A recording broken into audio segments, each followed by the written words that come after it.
ఎన్నికల ప్రకటన వెలువడటంతో election code అమల్లోకి వచ్చింది. స్వేచ్ఛాయుత వాతావరణంలో ఎన్నికలను నిర్వహించడమే లక్ష్యంగా ఎన్నికల ప్రవర్తన నియమావళిని అమలు చేస్తోంది. అసలు ఎలక్షన్ కోడ్ అంటే ఏంటి? ఎన్నికల ప్రవర్తన నియమావళి ఏం చెబుతోంది? ఎన్నికల షెడ్యూల్ వెలువడటంతోనే ఎన్నికల ప్రవర్తన నియమావళి కూడా అమల్లోకి వచ్చింది.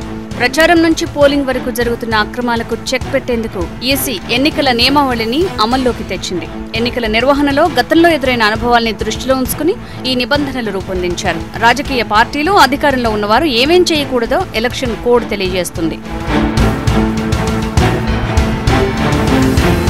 ఎన్నికల ప్రవర్తన నియమావళి ప్రధానంగా 8 అంశాలతో ముడిపడి ఉంది. వాటిల్లో పార్టీలు, నేతలు, అభ్యర్థులు చేసే ప్రసంగాలు, సభలు, సమావేశాలు, ఊరేగింపులు, ర్యాలీలు, పోలింగ్ రోజున ఆంక్షలు, పోలింగ్ బూతుల్లో ఆంక్షలు, పర్యవేక్షకుల నియామకం, అధికారంలో ఉన్న పార్టీకి నిబంధనలు, ఎన్నికల మేనిఫెస్టోలపై నిఘా ఉంటుంది. ఎన్నికల కోడ్ అమల్లోకి వచ్చిన తర్వాత కేంద్రం, రాష్ట్రాల్లో అధికారంలో ఉన్న పార్టీలు ప్రచారంలో అధికార యంత్రాంగాన్ని ఉపయోగించకూడదు. అధికార పార్టీలు కొత్త పథకాలను, ప్రాజెక్టులను, విధానాలను ప్రకటించకూడదు.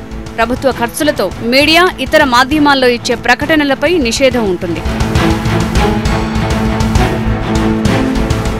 ఎన్నికల కోడ్ అమల్లోకి వచ్చిన తర్వాత మంత్రులు, నామినేటెడ్ పదవుల్లో ఉన్నవారు అధికారిక కార్యక్రమాల పేరుతో ప్రచారం చేయకూడదు. ప్రభుత్వ వాహనాల్ని వినియోగించకూడదు.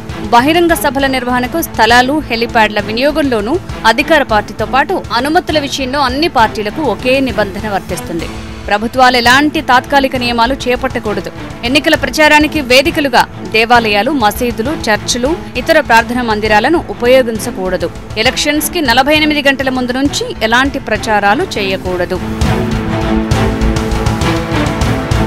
మన దేశంలో ఎన్నికల ప్రవర్తన నియమావళి మొదటిసారిగా 1960లో కేరళ శాసనసభ ఎన్నికల్లో అమలైంది. ఆ తర్వాత 1962 నుంచి లోక్సభ, శాసనసభ ఎన్నికల్లో దేశవ్యాప్తంగా అమలు చేస్తున్నారు.